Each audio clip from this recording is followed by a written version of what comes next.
Hey guys, welcome to the Devotional Drive on I-5. It's been a minute. I've been out there and doing some things, and it's been pretty busy. But today I wanted to talk about the mark of the beast. Because I see stupid, and stupid is happening, and it's happening fast. All right, here in Seattle, let me get this out of my ear. Here in Seattle, they got this deal where it doesn't matter what sex you are, you can go into any bathroom you so desire. If you're a man and you associate as being a woman, then you can use a woman's bathroom, vice versa. I'm assuming if you're just a dirty, nasty-minded creeper, you can do what you want too. And now I see it happening in South Carolina where they're having a town hall meeting about this. And I was like, man, I had a conversation with a woman the other day, and she was talking about a drag show that she went to. You know, she spent like 6 minutes talking about the lead character, and she's like, it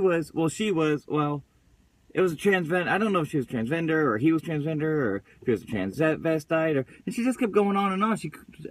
Half the conversation was spent her trying to define who he was. You know what? If you're a dude, you're a dude. I don't care if you put on a dress, a skirt, pantyhose, you're a dude. You have it cut off, you're a dude. So anyways, don't let me rant on that.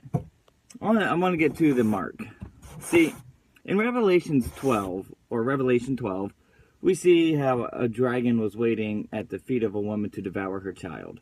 Now, read the chapter. Good chapter, great food for thought, great reminder as to what we're dealing with in this world. But we never saw a literal dragon. What we saw was Satan was using the evils of the powers that be and infiltrating their minds and their ways to control them and get them to devour the child. And Satan had his best opportunity.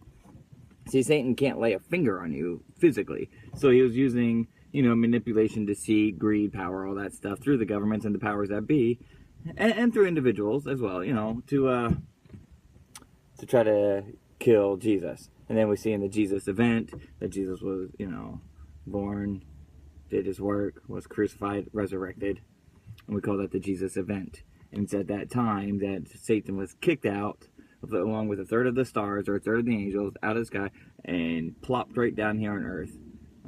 Forced to stay here on this earth. And he's ticked. Now, some people are going to argue, everybody thinks it's the last times. Look, I'm not here to argue if you have less time in front of you than you do before. And it doesn't really matter. Like, everybody's looking for that sign of the times to be like, okay, this is when it's time to get my life right, or this is now the crucial moment where my hope is like solidified. It's happening. You know what? You can see God in the love and the peace and beauty and in the creation. You can see God. So just chill out on that. Stop looking for the sign of the times to make sure you get right. Look, get right now, because I don't care if you have less time or more time in front of you as far as civilization or culture or humanity itself's existence. But either way, you have no idea how much time you have in front of you, but you have this moment to get it right. So to the mark. Now, some people want to say it's a chip, it's an RDIF chip, it's a social security number, blah blah blah. Look, maybe. Look, I'm not saying that I'm the guru. I don't have a double doctorate in eschatology. But what I do know is that we discern a man or woman by the things that they do and the things that they agree with. And when it talks about having the mark on your hand or on your forehead, I can see that. Why wouldn't it not be? Even if it's not the official mark, you still have that mark as to what you do and what you agree with. So whether the Antichrist is like this power that comes by and you get a stamp on your forehead or a barcode, either way, your choices still determine what's going on. Just because if you didn't get a barcode, it doesn't mean you're not going to go to hell. The deal is you still have the ability to work with your hands, do things, or think things and agree with things that either are Christ or Antichrist. Now, that being said, these people that are just flocking, look, this university in Nebraska who went on and they decided to put it to a vote for what food restaurant that they want for the kids. And the kids said, we want Chick-fil-A. And then a group of people from the LGBT Queer Straight Association said, oh no, they're bigoted, we don't want them here. So the people from on the board actually said, okay, let's take it to another vote. This time Chick-fil-A is not on the ballot for running. So it's those things that you're actually leaning to and agreeing with.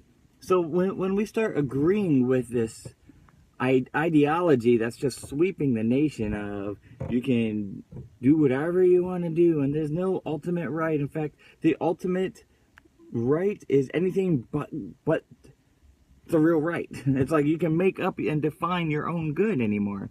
And that's what you're agreeing with. So look, I'm telling you, man, I'm not saying the Antichrist is here, but I'm saying there is the spirit of the Antichrist.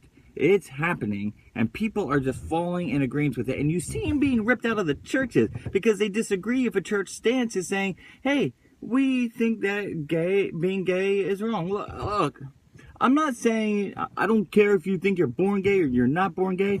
Look, you're born an addict, not born an addict. It's not a matter of if you're broken. It's a matter of where you're broken. So look, we're all broken, and it's a matter of what the choices that we make with that. I'm an addict, but I don't have to put a needle in my arm. You're gay. You don't have to sleep with a dude, okay?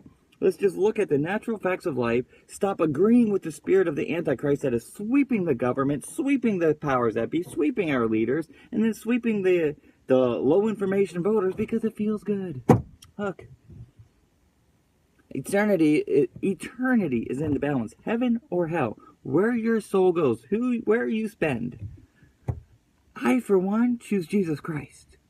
For the things that he's done for me. Not just because of the things that he's done for me and the way he saved me. But one, because he's the ultimate. He is a true power. And he's truth. He's love. He's hope. He's joy. He's peace. God is the definer of what is good, not you. Okay? So what you do with your hands and what you do with your mind, you're now trying to define what is good for you. And that is accepting a mark. And which mark are you going to get in agreement with? As for me, it is Jesus Christ. All right, thank you. God bless.